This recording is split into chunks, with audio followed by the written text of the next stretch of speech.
लोग अक्सर यह सोचकर परेशान रहते हैं कि अमीर लोग और भी अमीर कैसे होते जाते हैं, जबकि वे दिन रात मेहनत करके भी अपने बिलों, कर्जों और जिम्मेदारियों से बाहर नहीं निकल पाते। बाहर से लगता है जैसे दुनिया उनके खिलाफ है, मानो किस्मत किसी और की जेब में बंद है। लेकिन असली सच्चाई इससे कहीं अधिक कठोर है। धन कभी भी न्याय के नियमों पर नहीं चलता। धन ताकत के नियमों पर चलता है, और ताकत मांगी नहीं जाती, ली जाती है। यही कारण है कि अधिकतर लोग जीवन भर संघर्ष करते रहते हैं, क्योंकि वे अब भी यह मानकर चलते हैं कि मेहनत का फल जरूर मिलेगा, उनका समय जरूर आएगा, कोई ना कोई उनकी ईमानदारी देखकर उन्हें आगे बढ़ा देगा। लेकिन जो लोग धन की दुनिया में ऊपर बैठे हैं, वे न इंतजार करते हैं, न उम्मीद। वे अपनी परिस्थितियों को झुकाते हैं, लोगों को झुकाते हैं और अंततः धन को भी झुका लेते हैं। धन की दुनिया किसी परी कथा की तरह नहीं चलती। इसमें जीतता वही है जो इस खेल को दूसरों से पहले पहचान लेता है। और यही वह ज्ञान है जिसे सुनकर कई लोग असहज हो जाते हैं, क्योंकि यह प्रेरणादायक बातें नहीं है, यह कठोर, असुविधाजनक और भीतर तक हिला देने वाला सच है। यह वही ज्ञान है जो एक साधारण इंसान को असाधारण बना देता है, अगर वह इसे धारण करने की हिम्मत रखता हो। अधिकतर लोग सोचते हैं कि धन बुद्धि, किस्मत या किसी विशेष प्रतिभा से आता है। अगर ऐसा होता तो दुनिया के सबसे तेज दिमाग वाले लोग कभी गरीबी में न मरते और सबसे मेहनती लोग सबसे अमीर होते। लेकिन वास्तविकता इसके बिल्कुल उलट है। धन का खेल बुद्धि नहीं, चालाकी पर चलता है। मेहनत नहीं, रणनीति पर चलता है। और इस रणनीति की जड़ें बहुत गहरी हैं। यही कारण है कि साधारण व्यक्ति दिन रात मेहनत करता रहता है, लेकिन जाल में ही फंसा रहता है, जबकि चालाक लोग चुपचाप साम्राज्य खड़ा करते जाते हैं। असली खेल की शुरुआत तब होती है जब आप यह समझ जाते हैं कि धन कभी भी निष्पक्ष नहीं है। धन एक हथियार है। कमजोर हाथों में यह फिसल जाता है, मजबूत हाथों में यह बढ़ता है। और इस हथियार को पाने के लिए सबसे पहले आपको अपनी पुरानी पहचान तोड़नी पड़ती है। जब तक आप परिस्थितियों के शिकार की तरह सोचते रहेंगे, तब तक आप हमेशा खाए जाएंगे। लेकिन जैसे ही आप देखने लगते हैं, समझने लगते हैं और प्रतिक्रिया देने के बजाय निरीक्षण करना शुरू करते हैं, वहीं आपकी अंदरूनी शक्ति जन्म लेती है। आम आदमी दिन रात काम करता है, तनख्वाह बचाता है, नियमों पर चलता है, और फिर भी उसका जीवन एक पिंजरा बना रहता है। उसकी सारी मेहनत किसी और को अमीर बनाती है, क्योंकि वह केवल मेहनत पर विश्वास करता है, प्रभाव पर नहीं। न्याय पर विश्वास करता है, शक्ति पर नहीं। और यही कारण है कि वह हमेशा संघर्ष में रहता है। धन का पहला नियम है, मौन को हथियार बनाओ। आम लोग अवसर के लिए विनती करते हैं, बातों में अपनी कमजोरी उंडेल देते हैं, हर जगह अपनी जरूरत दिखा देते हैं। लेकिन मौन दबाव पैदा करता है। मौन सामने वाले को बेचैन करता है। मौन में बैठा व्यक्ति कमरे में सबसे शक्तिशाली बन जाता है, क्योंकि लोग इस खाली जगह को सहन नहीं कर पाते और वे अपनी ही कमजोरियां उगल देते हैं। धनवान लोग इसलिए शांत रहते हैं क्योंकि शांत व्यक्ति को नियंत्रित करना असंभव होता है। जब आप चुप रहते हैं, आप सुनते नहीं, आप पढ़ते हैं। हर हाव भाव, हर सांस, हर झूठ, हर बेचैनी। यही वह क्षण होता है जब शक्ति आपके हाथ में आने लगती है। लेकिन मौन अपने आप में पर्याप्त नहीं है। अगर आपकी भावनाएं आपके चेहरे पर लिखी रहेंगी, तो आप फिर भी काबू में किए जा सकते हैं। इसलिए अगला नियम है, अवाच्य बनो। ऐसा बनो जिसे पढ़ा न जा सके। जो व्यक्ति अपनी भावनाएं छुपा लेता है, वह अनुमान के दायरे से बाहर हो जाता है। अनुमान से बाहर व्यक्ति नियंत्रण से बाहर हो जाता है। और जैसे ही आप नियंत्रण से बाहर हुए, आप खतरनाक बन जाते हैं, क्योंकि खतरनाक वही होता है जिसे कोई समझ न सके। जो अगला कदम कब उठाएगा, किसी को पता ना हो। वही व्यक्ति धन की दुनिया में आगे बढ़ता है, क्योंकि वह भीड़ का हिस्सा नहीं रहता, वह भीड़ के ऊपर खड़ा होता है। अमीर और शक्तिशाली लोग केवल धन का खेल नहीं खेलते, वे मनुष्यों का खेल खेलते हैं। और इसी खेल का पहला नियम है भावनाओं को पढ़ना और उन्हें अपने हित में मोड़ देना। सामान्य लोग अपने चेहरे पर सब कुछ लिखकर घूमते हैं, डर, लालच, असुरक्षा, बेचैनी, सब कुछ उनकी आंखों में साफ दिखाई देता है। यही कमजोरी उन्हें पूरी जिंदगी किसी अदृश्य जंजीर से बांधे रखती है। लेकिन जिसने अपनी भावनाओं को मौन कर दिया, वह किसी धुंधली परछाई की तरह हो जाता है, अदृश्य, अडिग, अपठनीय। ऐसे व्यक्ति को कोई नियंत्रित नहीं कर सकता। और यहीं से शक्ति का दूसरा चरण शुरू होता है, अपने अंदर ऐसी नीरवता पैदा करना कि आपका मन किसी तलवार की धार जितना स्थिर हो जाए। जब आप अपठनीय हो जाते हैं, लोग आपकी अगली चाल का अनुमान नहीं लगा पाते। जो अनुमान नहीं लगाया जा सकता, उसे पराजित भी नहीं किया जा सकता। यही वह अवस्था है जहां से असली सत्ता जन्म लेती है। सामान्य मनुष्य प्रतिक्रियाओं का गुलाम बनकर जीता है। उसे कोई कुछ कह दे तो वह तुरंत तिलमिला उठता है। थोड़ी सी आलोचना आती है तो वह टूट जाता है। थोड़ी सी प्रशंसा मिलती है तो वह बहक जाता है। उसकी पूरी मानसिकता बाहरी दुनिया की डोर से बंधी रहती है। पर जिस दिन आप प्रतिक्रिया देना बंद कर देते हैं, उस दिन से दुनिया आपकी प्रतिक्रिया पर निर्भर होने लगती है। और यही पल सत्ता का पहला स्वाद है। लेकिन यह केवल शुरुआत है, क्योंकि सत्ता केवल मौन और स्थिरता से नहीं मिलती। उसके लिए चाहिए धैर्य, ऐसा धैर्य जो शिकारी के धैर्य जैसा हो। शिकारी जंगल में दहाड़ता नहीं, वह छिपकर प्रतीक्षा करता है। वह शिकार के पास नहीं भागता, वह शिकार को अपने पास आने देता है। सामान्य लोग हर अवसर को पकड़ने के लिए भूखे भेड़ियों की तरह भागते रहते हैं, पर शिकारी जानता है कि हर अवसर को पकड़ना बुद्धिमानी नहीं होता। सही अवसर को पकड़ना ही विजय लाता है। जो अवसर आपका नहीं है, उसका पीछा करना आपकी शक्ति को नष्ट कर देता है। लेकिन सही अवसर के आने तक प्रतीक्षा करना आपको अजेय बना देता है। यही कारण है कि अमीर लोग भय के समय खरीदते हैं और लालच के समय बेचते हैं। जनसागर जब घबराकर भागता है, धनी और स्थिर लोग शांत मन से कदम बढ़ाते हैं, क्योंकि उन्हें भीड़ की आंखों में भय दिखाई देता है और भय हमेशा सौदा सस्ता कर देता है। भीड़ कभी सीखती नहीं, वह भावनाओं में बहती रहती है। पर शिकारी भीड़ के डर को अपनी सीढ़ी बनाता है। वे लोग जो अधीर हैं, जो तुरंत लाभ चाहते हैं, वही जीवन भर हानि उठाते रहते हैं। जितनी जल्दी कोई कुछ पाने की इच्छा करता है, उतनी ही जल्दी वह जाल में फंस जाता है। इसीलिए धनी लोग समय को साथी बनाते हैं और गरीब लोग समय से लड़ते रहते हैं। लेकिन अब एक और गहरी सच्चाई आती है, सिर्फ धैर्य काफी नहीं।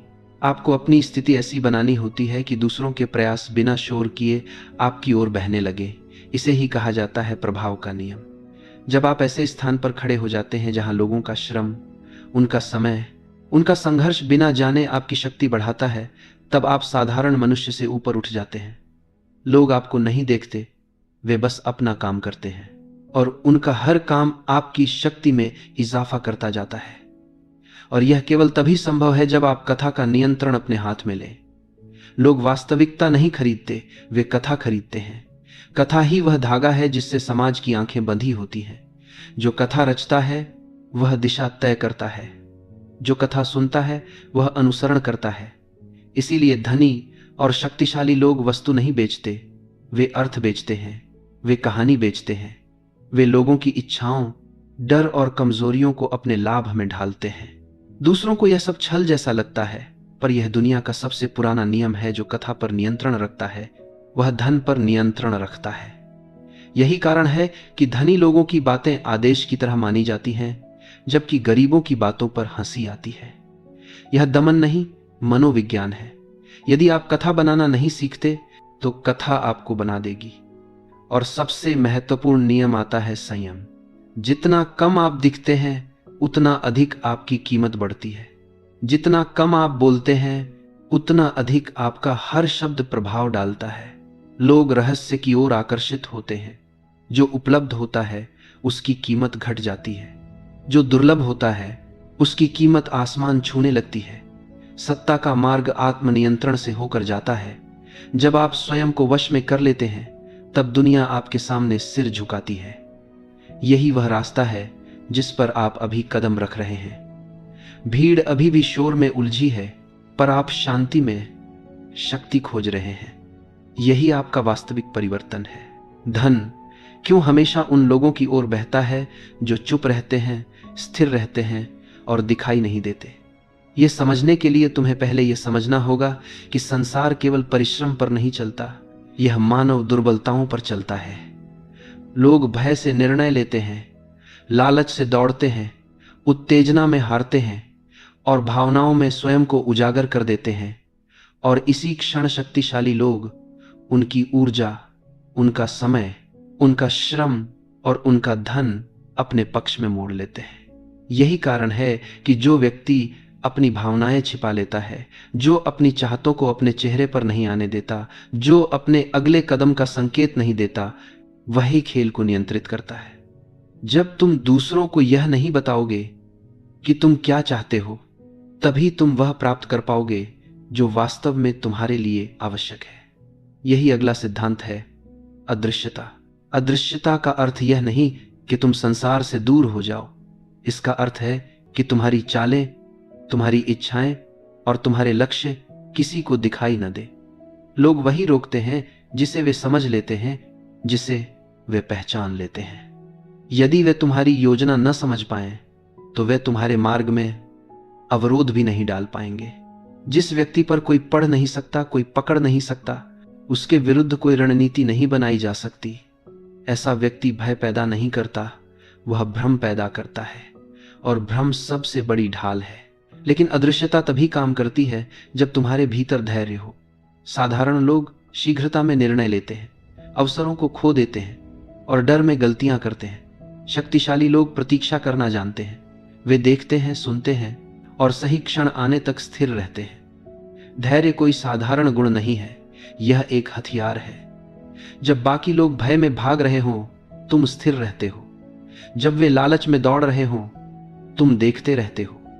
जब वे आवेश में हार रहे हों, तुम जीतने का क्षण ढूंढते हो। धैर्य तुम्हें उन अवसरों तक पहुंचाता है जिन्हें कोई दूसरा देख ही नहीं पाता। धन हमेशा उन लोगों के पास पहुंचा है जिन्होंने प्रतीक्षा करना सीखा है। यह वही लोग हैं जो गिरती कीमतों में अवसर देखते हैं, वही लोग हैं जो भीड़ की चीखों में मौन रखते हैं, वही लोग हैं जो अव्यवस्था में व्यवस्था ढूंढते हैं। प्रतीक्षा तुम्हें शक्तिशाली बनाती है, पर प्रतीक्षा केवल तभी सफल होती है जब उसके साथ संयम हो। संयम का अर्थ है अपने भीतर की सारी इच्छाओं को नियंत्रित करना। अधिकांश लोग धन इसलिए नहीं खोते क्योंकि संसार क्रूर है, बल्कि इसलिए क्योंकि वे स्वयं पर नियंत्रण नहीं रख पाते। जो व्यक्ति अपनी लालच पर नियंत्रण नहीं रख पाता, वह फंसता है। जो व्यक्ति भय पर नियंत्रण नहीं रख पाता, वह टूटता है। जो व्यक्ति उत्तेजना में निर्णय लेता है, वह हमेशा दूसरों के जाल में फंस जाता है। इसी कारण शक्तिशाली लोग पहले स्वयं को जीतते हैं, फिर संसार को। लेकिन इन सभी सिद्धांतों का वास्तविक रूप तब सामने आता है जब तुम दूसरे मनुष्यों को समझना सीखते हो। मनुष्य अपने व्यवहार में भ्रमित है, पर उसकी आवश्यकता हमेशा स्पष्ट होती है। हर व्यक्ति मान्यता चाहता है, प्रशंसा चाहता है, सुरक्षा चाहता है। यदि तुम उसकी आवश्यकता को पहचान लो, तो तुम उसे उसके ही मन से दिशा दे सकते हो। यह नियंत्रण नहीं, यह समझ है, और यही समझ शक्ति बन जाती है। जब तुम लोगों को देखते हो, सुनते हो और उनकी वास्तविक इच्छा को पहचान लेते हो, तो तुम जान पाते हो कि वे कब टूटेंगे, कब झुकेंगे, कब सहमत होंगे। साधारण लोग शब्द सुनते हैं, पर शक्तिशाली लोग चुप्पी सुनते हैं। साधारण लोग चेहरे देखते हैं, पर शक्तिशाली लोग भावनाएं पढ़ते हैं। साधारण लोग प्रतिक्रियाएं देते हैं, पर शक्तिशाली लोग उद्देश्य पहचानते हैं। जब यह कला तुम्हारे भीतर स्थापित हो जाती है, तब धन तुम्हारा विरोध नहीं करता, वह तुम्हारा मार्ग ढूंढता है। धीरे धीरे तुम देखोगे कि लोग तुम्हारे प्रति आकर्षित होने लगते हैं, क्योंकि उन्हें तुम्हारी स्थिरता चाहिए, तुम्हारा आत्मविश्वास चाहिए, तुम्हारा संतुलन चाहिए। वे स्वयं खोए हुए हैं, इसीलिए उन्हें तुम्हारी स्पष्टता में आश्रय दिखाई देता है। यही वह क्षण है जहां तुम अलग हो जाते हो, जहां तुम साधारण भीड़ से बाहर उठते हो। और जब तुम इस ऊंचाई पर पहुंचते हो, तब शक्ति का असली रूप सामने आता है, मौन प्रभाव। वह प्रभाव जो बिना बोले काम करता है, वह प्रभाव जो बिना शोर के व्यवस्था बदल देता है, वह प्रभाव जो धन को आकर्षित करता है, धक्का नहीं देता, वह प्रभाव जो मनुष्य को नियंत्रित नहीं करता, लेकिन उसकी दिशा निर्धारित कर देता है। यही परिवर्तन की शुरुआत है, यही साधारण से असाधारण बनने का द्वार है। और याद रखना, यह मार्ग कठिन है, पर असंभव नहीं। भाग 4, उस अवस्था से शुरू होता है जहां साधारण मनुष्य अभी भी भीड़ की तरह भाग रहा होता है, प्रतिक्रिया दे रहा होता है, भावनाओं का दास बना होता है। जबकि तुम धीरे धीरे उस अवस्था में प्रवेश कर रहे हो जहां भीतर का शोर थमने लगता है और एक नए प्रकार की दृष्टि जन्म लेती है। इसका नाम है नियंत्रण। पर नियंत्रण का असली अर्थ अधिकांश लोग समझ नहीं पाते। वे समझते हैं कि नियंत्रण दूसरों पर होता है, लेकिन सच यह है कि नियंत्रण सबसे पहले स्वयं पर होता है। जिसने अपने भीतर के तूफान को साध लिया, वही बाहर की आंधियों को मोड़ सकता है। यही वह बिंदु है जहां साधारण लोग डरते हैं, लेकिन तुम आगे बढ़ते हो, क्योंकि अब तुम समझ चुके हो कि धन शक्ति नहीं देता, शक्ति धन को खींचती है। पहले शक्ति आती है, फिर संपत्ति झुककर आती है। और यह शक्ति किसी किताब में नहीं मिलती, बल्कि भीतर निर्मित होती है। यह निर्माण दर्द देता है, इसलिए भीड़ इससे भागती है। तुम अब भीड़ का हिस्सा नहीं रहे। और यहां एक गहरा मोड़ आता है, मोहभंग। मोहभंग वह क्षण है जब तुम दुनिया को वैसे नहीं देखते जैसे वे दिखाते हैं, बल्कि वैसे देखते हो जैसी वो वास्तव में है। लोग तुम्हें बताएंगे कि सबको खुश रखो, सबको विश्वास में लो, सबको साथ लेकर चलो। पर तुम जान चुके हो कि यही सबसे बड़ा भ्रम है। दुनिया उस पर झुकती है जो स्वयं पर खड़ा रहता है।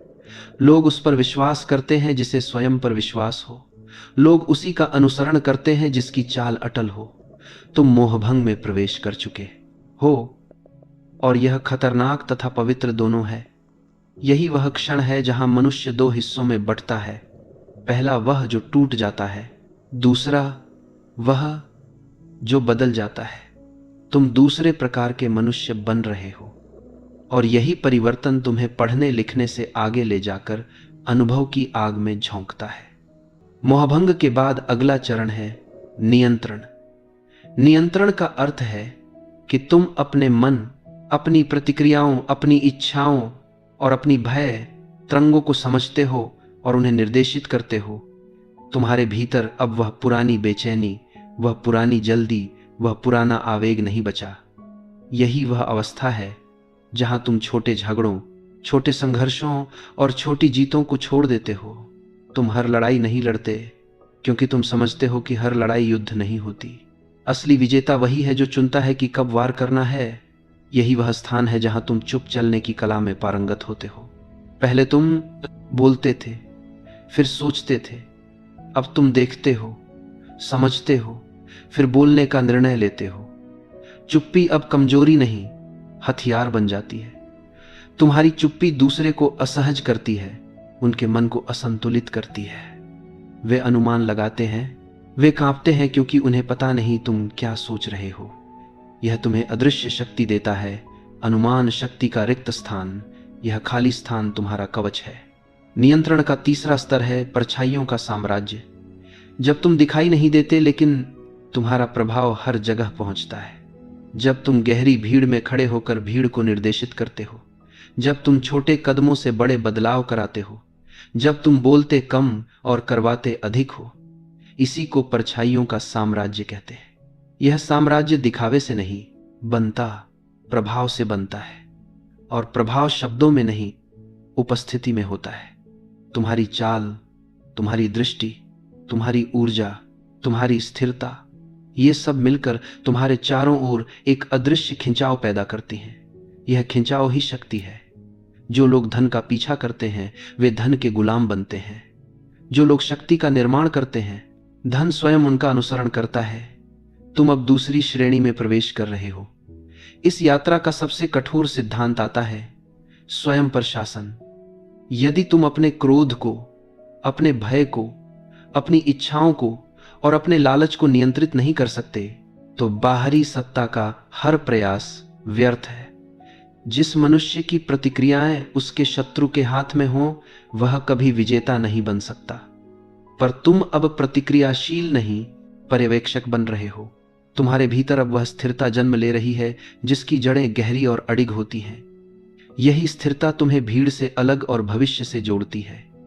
परछाइयों का साम्राज्य वहीं बनता है जहां मनुष्य स्वयं की परछाई को पहचान लेता है। और तुम अब उसी स्थान पर खड़े हो, अंधेरे और प्रकाश के बीच। यदि तुम इस मार्ग पर चलते रहे, तो तुम केवल खिलाड़ी नहीं रहोगे, तुम खेल बन जाओगे। और जो खेल बन जाता है दुनिया उसके नियमों पर चलती है। जब तुम इन सभी सिद्धांतों को अपने भीतर उतार चुके होते हो, मौन, अगम्यता, धैर्य, प्रभाव, कथा, प्रतिस्थापन, भ्रम, उपयोग, संयम, तो तुम सामान्य मनुष्य की श्रेणी से बाहर निकलने लगते हो। अब तुम भीड़ का हिस्सा नहीं रहते, तुम दर्शक बन जाते हो, विश्लेषक बन जाते हो, छाया की तरह चलने वाले बन जाते हो। और यही वह अवस्था है जिसे हर सफल, शक्तिशाली और धनवान व्यक्ति गुप्त रूप से जीता है। लोग उनकी चमक देखते हैं, पर यह नहीं समझ पाते कि वह चमक भीतर के अंधेरे से पैदा होती है, उस अंधेरे से जिसे उन्होंने साध लिया है। इस चरण पर तुम्हें समझ आता है कि धन कोई पुरस्कार नहीं, कोई वरदान नहीं, कोई संयोग नहीं। धन एक युद्ध है, और युद्ध में एक नियम चलता है, जो हिचकिचाता है वह हारता है, और जो सटीक प्रहार करता है वही विजेता बनता है।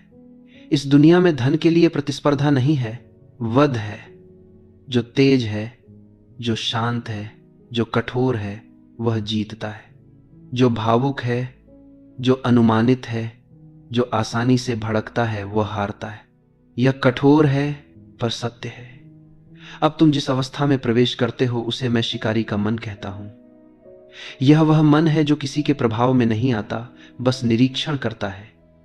यह वह मन है जो अवसर को पुकारता नहीं, बल्कि पकड़ लेता है। यह वह मन है जो भीड़ का हिस्सा बनकर नहीं चलता, बल्कि भीड़ को अपने लाभ की दिशा में मोड़ देता है। इस मन की पहली पहचान है, तुम प्रतिक्रिया देना बंद कर देते हो। कोई तुम्हें उकसाए, तुम शांत रहते हो। कोई तुम्हें कम आके, तुम भीतर हंसते हो। कोई तुम्हें टोके, तुम देखते हो। क्योंकि तुम अब प्रतिक्रिया नहीं, रणनीति की भाषा में जीते हो।